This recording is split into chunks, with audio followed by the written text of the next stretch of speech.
Nag-react na mga kababayan si Harimau doon sa naging pahayag ni First Lady Lisa Marcos tungkol kay Inday na pumunta si Inday sa rally ng mga nananawagan ng kodita sa Pangulo.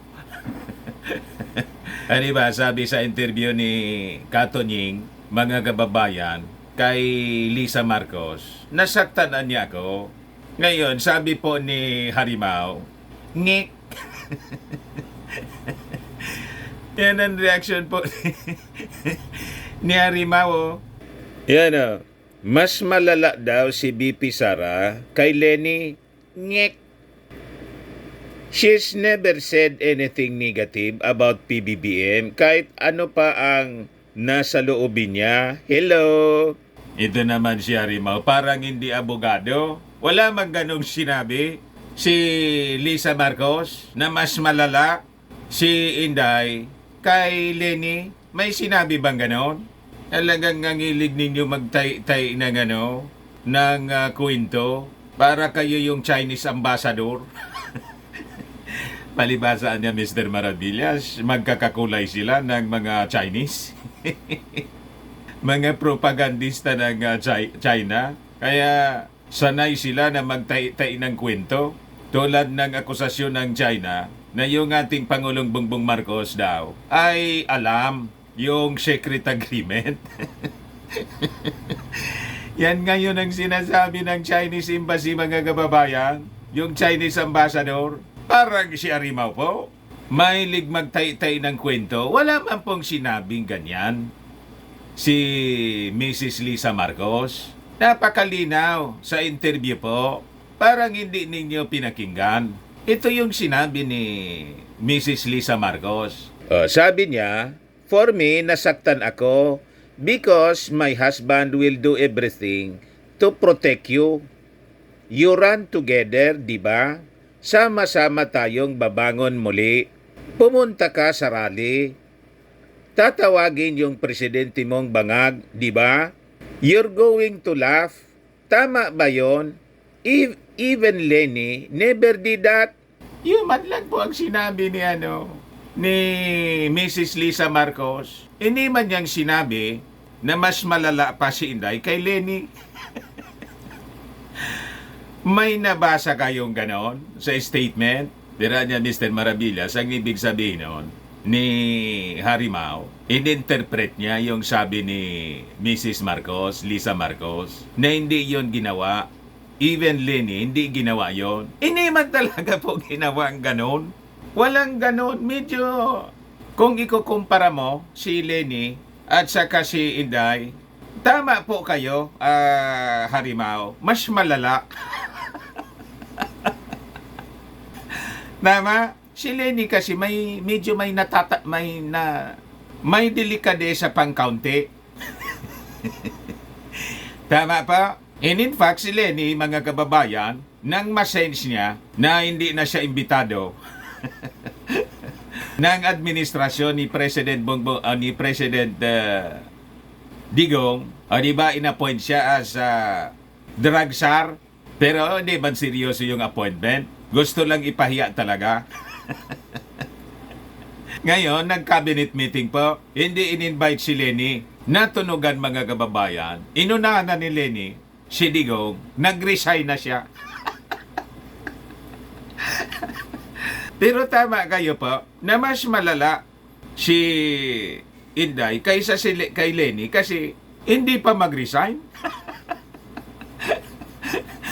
As DepEd Secretary, despite na pumunta siya doon, mga kababayan, sa rally na gustong magkodita sa ating Pangulong Bongbong Marcos, di ba nandun ka rin?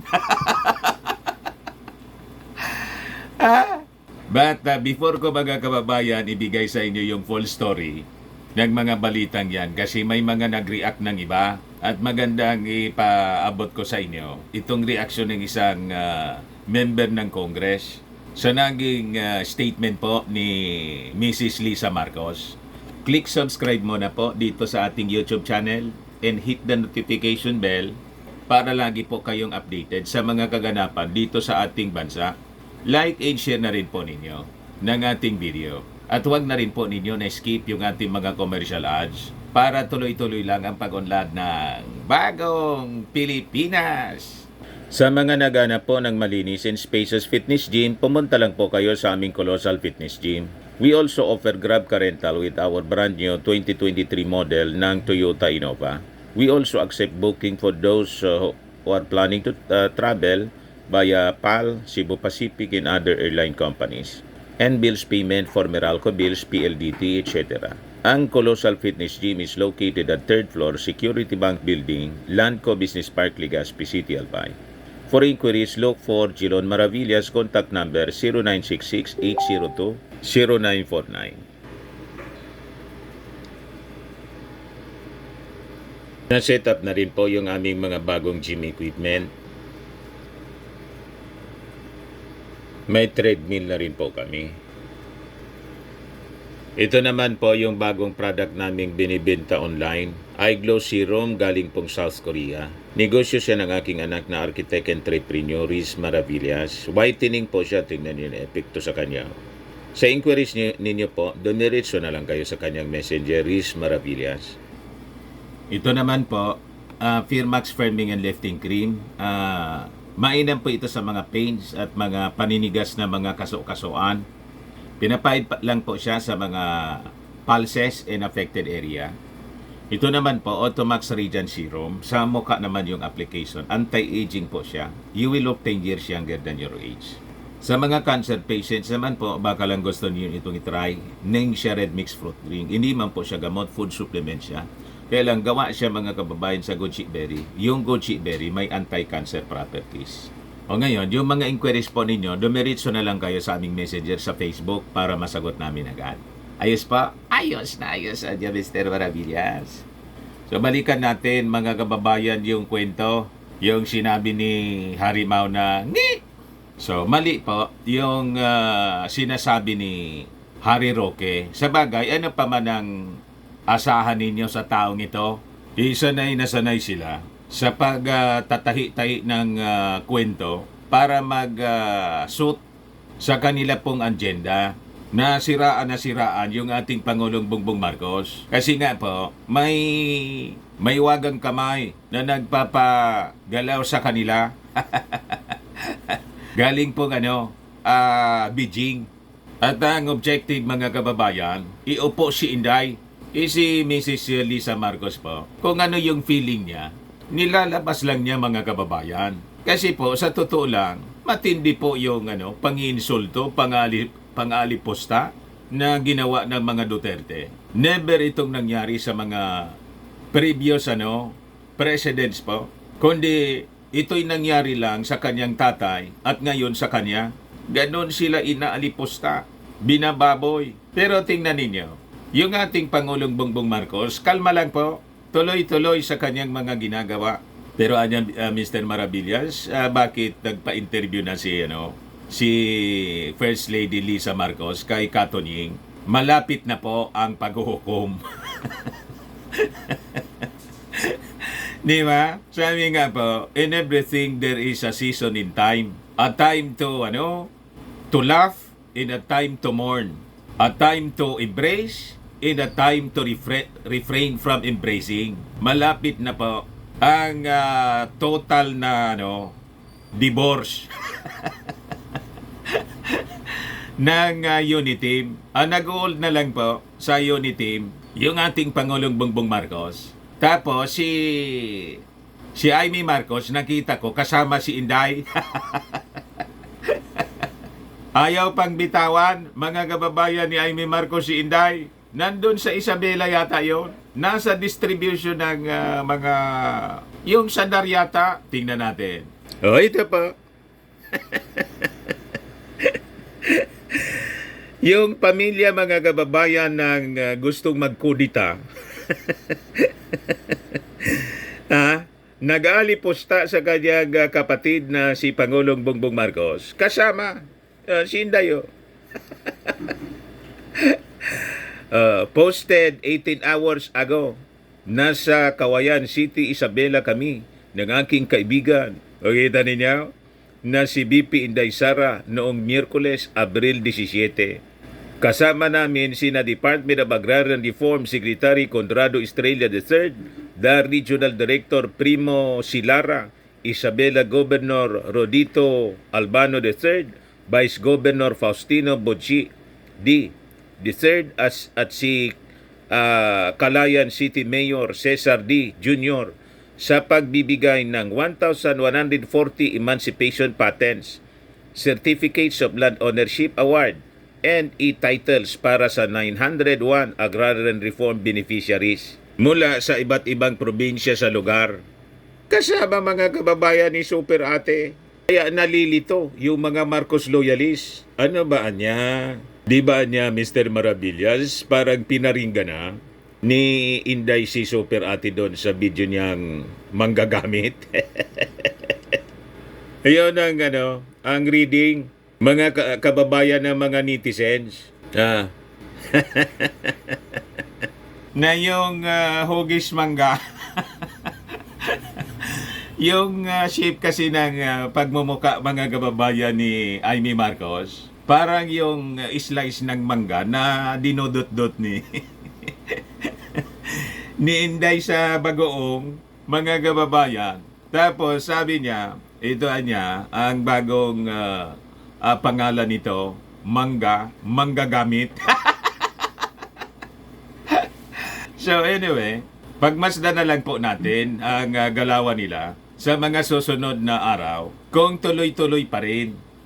With that video, kung kanino yun patama ni Inday. Kasi si Inday po mahilig magparinig tulad ng tambaluslos. Patama niya yon mga kababayan kay Martin Romualdez. Ngayon naman, tama.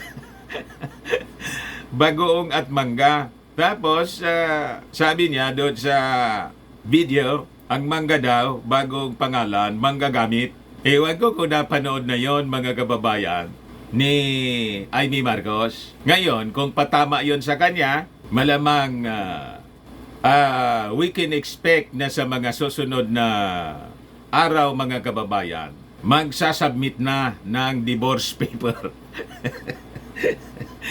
Magdidiborsyo ng tuluyan mga kababayan. Ang unit team, pwedeng si Inday ang mag-submit ng resignation as DepEd Secretary o baka yung ating Pangulong Bongbong Marcos ang magdesisyon na sibakin na po si Inday. At ang ating nakikitang mga palatandaan, yung statement ni First Lady Lisa Marcos na si Inday po has crossed the line. Despite ng pinapakitang mabuti ng kanyang asawa, nagawa pa yon ni Inday na pumunta mga kababayan sa rally na nananawagan ng resignation ng ating Pangulong Bongbong Marcos at tinawag yung kanyang asawa ng tatay ni Inday na bangag, adik, and threaten pa na ikudita. Matindi po yung mga binitawan na pananalita, open threat po ang ginagawa ng pamilya Duterte sa kanyang asawa. So maintindihan natin ang damdamin ng First Lady. Normal yun sa kanya. Yan po yung sabi dito ni Mrs. Lisa Marcos. Sabi niya, for me, nasaktan ako because my husband will do everything to protect you. You run together, anya, di ba? Sama-sama tayong babangon muli. Pupunta ka sa rally, tawagin yung presidente mong bangag, di ba? You're going to laugh. Tama ba yun? Even Lenny never did that. Tapos sagot naman po ni Harimao, mas malala daw si BP Sara kay Lenny. Ngek! Wala man pong sinabing mas malala. May nabasa ka dyan na mas malala? Ikaw yung nag-interpret ng ganon. She never said anything negative about PBBM kahit ano pa ang nasa loobin niya. Hello? Ito naman siya, parang bata. The fact na pumunta siya doon, kahit wala siyang sinabi kasi di man siya umakyat doon sa stage, nagpa-selfie-selfie siya at nakangiti. The fact na pumunta siya doon sa anti-Marcos rally, na ang tatay niya mismo, nag-akusang bangag, adik yung Pangulong Bongbong Marcos na aasawa. Ang ibig sabihin nun, approve ni Inday ang lahat ng sinasabi doon. Pumunta siya doon. Kung hindi niya approve, hindi siya sana pumunta doon. Tama pa? Malinaw. Naghihintay lang si Inday ng tamang pagkakataon. Sabi nga sa mga lumabas na report, kung nakaipon yon, grupo po ni Pacquiao, ng enough number of people, magpi-people power na sila. At by your own admission, gigil na kayo, Hari. Di ba yan ang sinabi mo? Gigil na kayo, naghihintay lang kayo ng go signal na lumusob na sa palasyo habang nasa Germany at Prague yung ating Pangulong Bongbong Marcos. Tama ba yon? Siya yung iniwan na caretaker. Parang bantay sa lakay yung ginawa niya. So masisisi natin yung ating Pangulong Bongbong Marcos na nung sumunod na biyahe niya, hindi na iniwan mag-isa si Inday. May tagabantay na si Bersamin at Israelia. Tama pa, mga kababayan? So tama din yung interpretasyon po ninyo, Harimaw, na mas malala pa kay Lenny. Pero hindi man yun sinabi ni Mrs. Lisa Marcos. Interpretasyon ninyo. Pero yung interpretasyon ninyo, tama, mas malala nga po. At least si Lenny Robredo, mga kababayan, may natitira pang konting delikadesa. Inunahan na niya si Digong, nag-resign na siya agad, nagmatunugan niya na hindi na niya ako imbitado.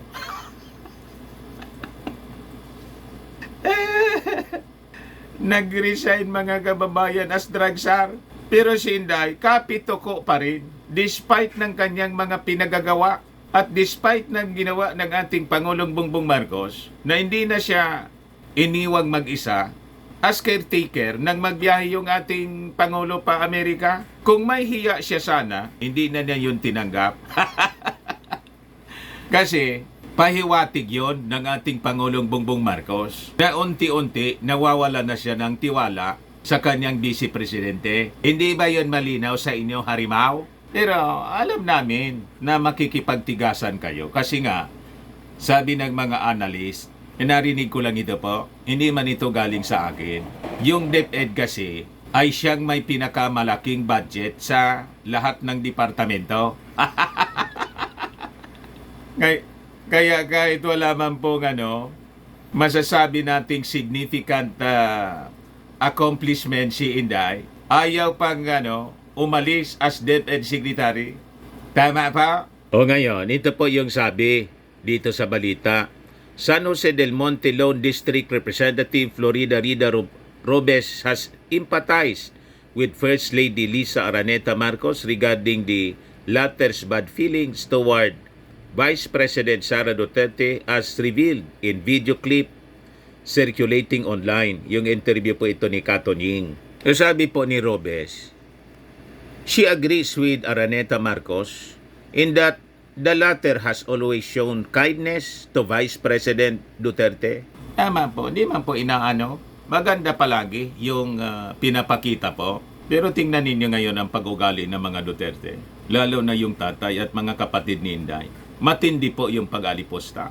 Binaboy ng husto, mga kababayan, yung ating Pangulong Bongbong Marcos. So hindi mo masisisi kung bakit ganon nasakta ng todo si Mrs. Lisa Marcos, yung mga binitawang pananalita po ng mga Duterte. Never siya na nangyari sa history ng politika dito sa Pilipinas. Noong panahon ng kanyang tatay, yung mga dilawan po, inaakusa lang na magnanakaw, diktador, ganon, mamamatay tao, ganon yung mga akusasyon laban kay Apo Lakay. Pero direktang i-threatened na tulad ng ginawa po ni Maudig sa ating Pangulo, na pinagsabihan na kung ako pa niya yung presidente, baka nasama ka doon.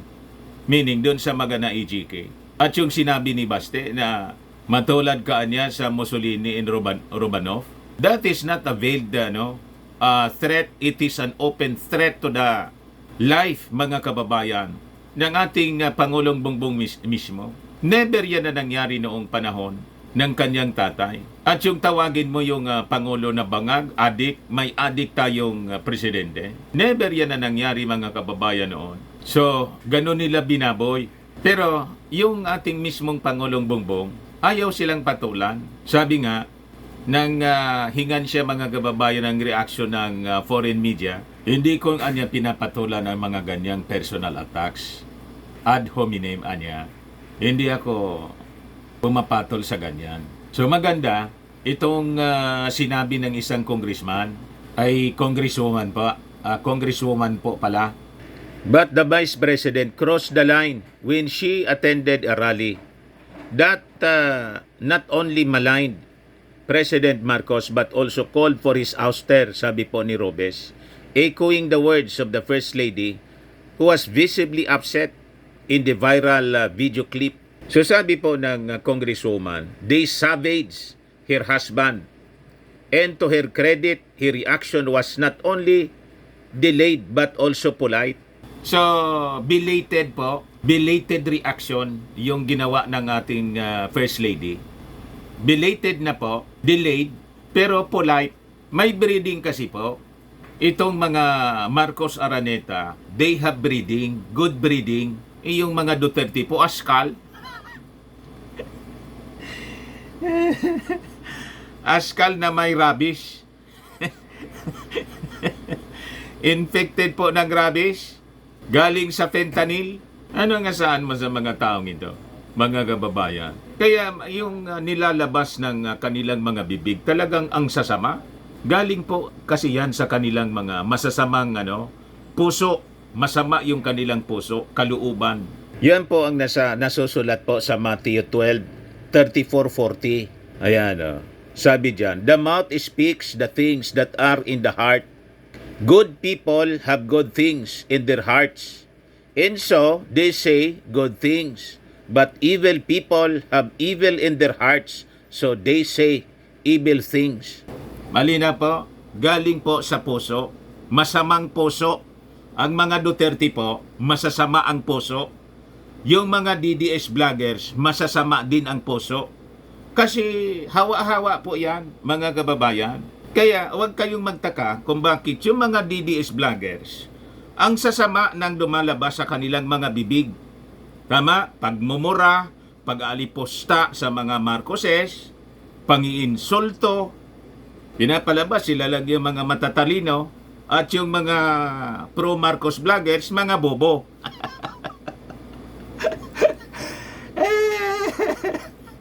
Di ba?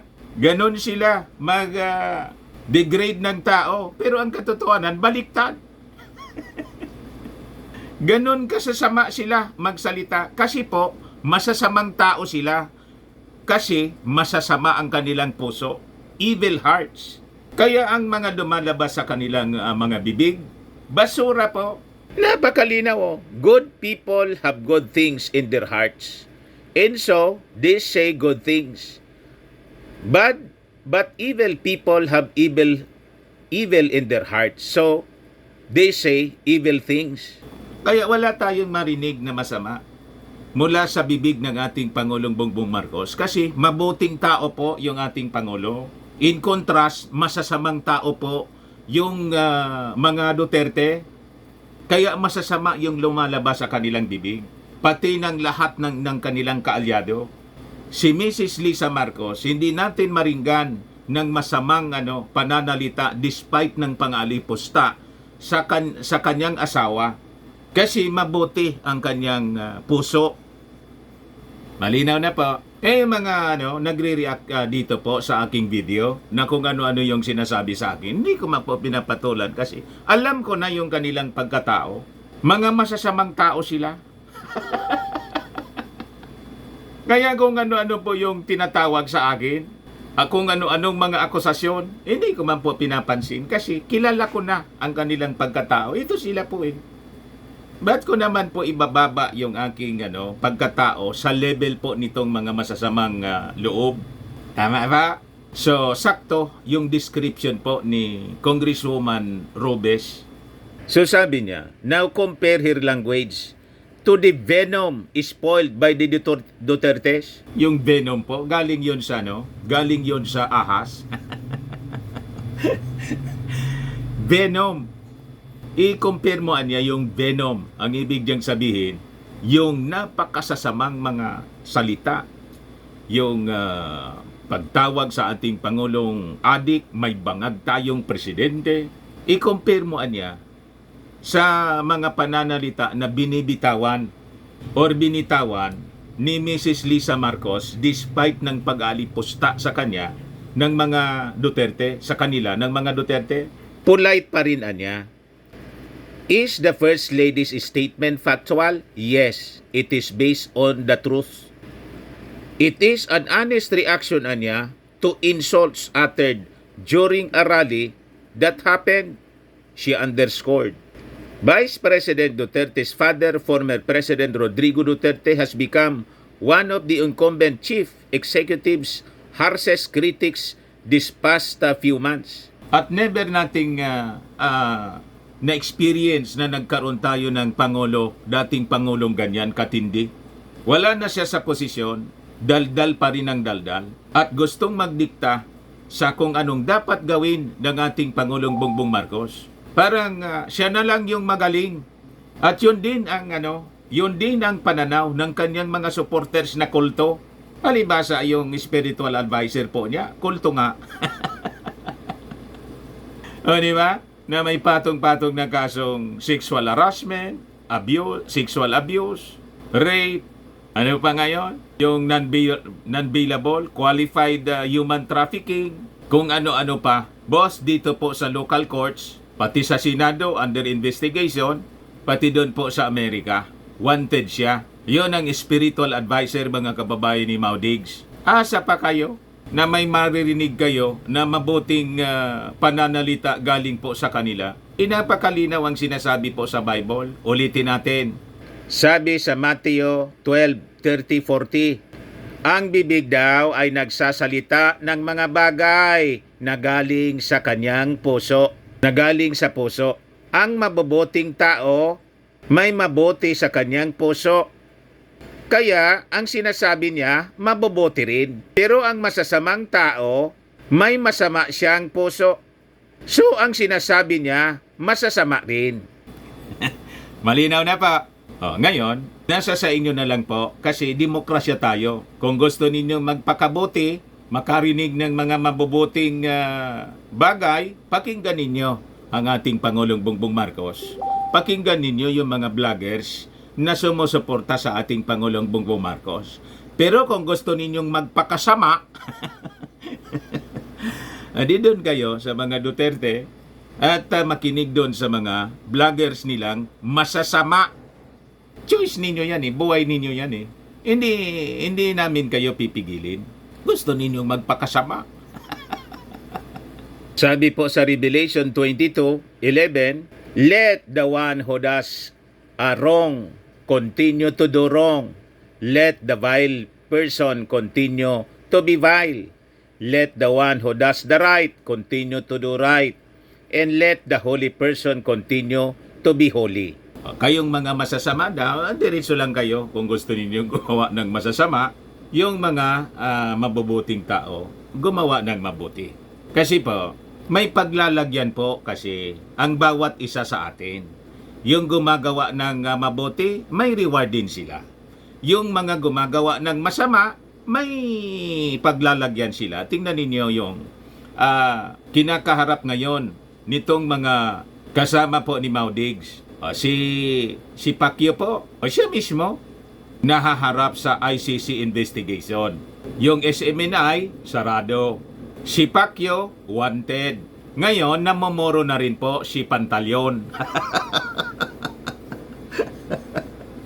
Sa susunod, hahabuli na rin po si Pantaleon at baka ma-expel po as member ng Congress. Iimbestigahan siya ng Ethics Committee, mga kababayan. At yung DOJ, iimbestigahan siya for inciting to sedition rebellion dahil sa kanilang mga pinagagawa. Ganon lang po. At huwag ninyo sisihin yung ating Pangulong Bongbong Marcos kasi yung kinasadlakan ninyo mga problema, kayo lang naman po ang may gawa niyan.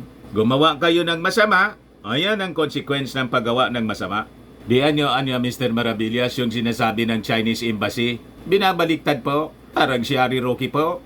They're putting words into the mouth of the President, mga kababayan. Sinasabi ng Chinese Embassy, alam daw ng ating Pangulong Bongbong Marcos yung pinasok na secret agreement with the previous administration. Mismo nang nagsabi yung ating Pangulong Bongbong Marcos, hindi ko anya alam. Mas marunong pa kayo sa aming Pangulo. Tama? Kaya nga, pinapaliwanag yung dating Pangulo, paliwanagan niya kayo kasi yung mga previous officials niya, bangga-bangga yung mga sinasabi. Si Panelo sabi wala. Si Harimau, binulgar na mayroon. Tapos si Diggs, gusto niyang i-deny, in effect sa kanyang interview, pa-presscon, inadmit niya na may gentleman's agreement talaga siyang pinasok kasi pumayag siya for status quo.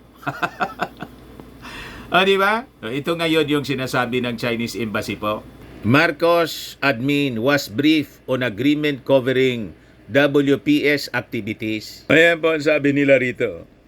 Since the current Philippine administration took office, the Chinese side has repeatedly briefed this administration on matters related to the gentleman's agreement.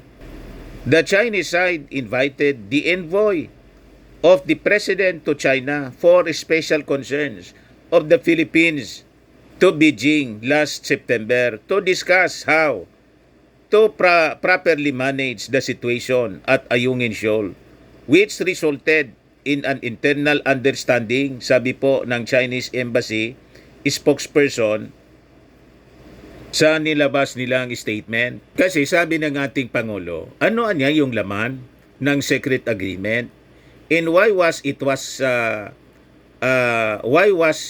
kept secret? Magtatanong ba ng ganon yung ating Pangulong Bongbong Marcos kung alam niya? Ba't pa siya magtatanong? Tama? Kasi yung ugali ninyo, mahilig kayo na mag-assume. Yan ang ugali ng mga Chinese para lang makapag-take advantage sila. Ganon ang kanilang ginawa. Inassume nila kanila ang buong di ba? Kanila yung buong South China Sea, itong West Philippine Sea, including mga kababayan, yung mismong pinanalunan natin sa arbitral tribunal. Inassume ninyo because you do not want to recognize the ruling ng UNCLOS. Yan ang mali sa inyo. Naging party kayo ng UNCLOS. Pagkatapos, sasabihin ninyo, dahil hindi pumabor sa inyo yung desisyon, hindi na ninyo i-recognize. May ganon talaga. Kaya po, wag tayong naniniwala sa mga Chinese propaganda na binibitawan nila at pinapakalat nila hindi lang through their embassy, kundi sa pamamagitan ng kanilang mga kakampi rito na mga politiko dati na sa tingin po ng ating mga authorities, lalo ng Coast Guard, possibly it is funded by Beijing to sow divisions sa ating mga mamamayang Pilipino. So wag kayong paluloko sa kanila, mga kababayan. Kaya yung ating Pangulong Bongbong Marcos, tuloy-tuloy lang sa kanyang ginagawa sa pagpapalakas po ng ating defense. And in fact, kahapon, kausap niya yung leader ng New Zealand. Pati New Zealand po ay gustong sumama para sa defense ng ating bansa. Ito yung balita. Philippine-New Zealand to sign enhanced defense agreements by end of 2024. So ito yung kinaiinis ng China kasi na-checkmate sila ng ating Pangulong Bongbong. So sabi dyan, New Zealand Prime Minister Christopher Luxon met with President Marcos in Malacanang. The two leaders agreed on enhancing defense cooperation. They committed to maintaining and strengthening defense engagements while exploring new frameworks of cooperation to deepen defense ties. Both sides committed to the signing of a mutual logistics supporting arrangement by the end of 2024 and to concluding a status of visiting forces agreement. Madaling sabi, lalong dumarami.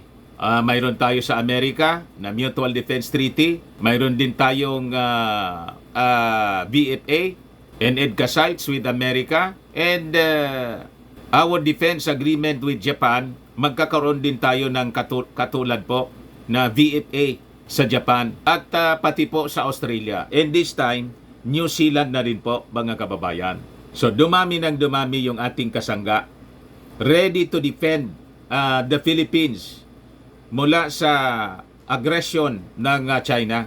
Sabi rito, Marcos has been collecting international allies amid the Philippines territorial row with China over the West Philippine Sea, the area in the South China Sea that belongs to the Philippines exclusive economic zone. Kaya yung ating Pangulo po, sa kanyang posisyon at matatag na paninindigan, nasama siya sa 100 people, influential people ng Time Magazine. So, kaya po, sige tahol ng China, lalo't isasagawa po dito mismo sa West Philippine Sea, yung balikatan. Ayan po, balikatan exercise to proceed as China warns of greater insecurity. So, by their own admission, na-insecure na po sila. Kasi po, we have now a multilateral force which is superior than the People's Republic of China's armed forces. Mas powerful siya po. Yung Amerika nga lang, mas powerful na sa China. Idagdag mo pa yung Japan, idagdag mo yung South Korea, idagdag mo yung Australia, New Zealand, European Union, India. Wala po. Walang choice mga kababayan ngayon ang China, kundi ito umatras sila. Kaya ang strategy ng China ngayon, nanggagatong sila ng gulo, political instability, gamit yung mga pro-China politicians po dito. At gustong ikodita yung ating Pangulong Bongbong Marcos para iupo si Inday na friendly po sa kanila. Yan po ang script ng China. The annual balikatan exercise between the armed forces of the Philippines and United States Armed Forces will proceed as scheduled next week, even as China warned that it will only lead to greater insecurity for the Philippines. Mali po, hindi po insecurity. We are secured now. More than ever. Kayo yung insecure. Binabaligtad ninyo. Pinoposisyon namin ang lahat ng deterrence dito. Paano nga ma-insecure kami? Na pinoposisyon nga namin, kayo yung insecure, kaya daldal kayo ng daldal. Yan ang katotohanan niya. Kasi kung hindi kayo insecure, hindi kayo dapat dumaldal. Tahimik lang dapat kayo. Kasi ang mga confident na tao, hindi masyado nagsasalita kasi tiwala sila sa sarili nila. Hindi man calculated nila. Hindi man kailangang dumaldal yung mga magagaling. Di ba? Powerful ka pala, dumaldal ka pa ng dumaldal. Ano yun? O di gawin mo yung gusto mong gawin. Kasi powerful ka naman. Anong rason bakit kailangan mong mag-cry baby? Di ba? Hindi kasi ninyo masindak yung ating magiting na Pangulong Bongbong. Diretso lang siya. The Armed Forces emphasizes that the balikatan exercises are not directed towards any specific country. Sabi po ni Colonel Francel Margaret Padilla. In response sa naging sabi ni Chinese Foreign Ministry spokesperson Lin Jian, urging Manila to reconsider rallying external forces to flex military muscles and provoke conflicts in the South China Sea. Kayo yung aggressor. Kami naganda lang kasi may karapatan kami to defend. Tama? Kaya nga ang mga pinasok naming agreement, defense and security agreement. Malinaw po, to defend. Kayo yung aggressor and we have to defend from an aggressor. Kayo yung pumapasok dito sa amin. Napakalayo ninyo. Ang distansya ninyo sa amin, 1,200 kilometers. Yung gusto ninyong kamkamin, 200 kilometers galing sa aming mainland. Malinaw na exclusive sa amin. Inaward at may papel kaming hawak. Kaya sabi po ni Padilla, this long-standing initiative niya, spanning several years, is aimed at enhancing cooperation, fostering training opportunities, and strengthening regional stability. Ayos pa. Ayos na niyo, Mr. Maravillas. So, mabuhay po ang bagong Pilipinas. Mabuhay yung ating Pangulong BBM. BBM. Kasi, BBM lang po ang sakalam. Ang totoong maisog po, hindi nagpapasindak kay Xi Jinping sa isang bansa na superpower. Yan ang totoong maisog. Pero yung mga nag-iisog-isogan lang po, ang tawag dito sa amin yan, matalaw. Hindi maisog, matalaw. Isang salita lang po ni Xi Jinping, bumahag, paano naging maisog? So ako po si Dante Maravillas. Bye-bye po. God bless.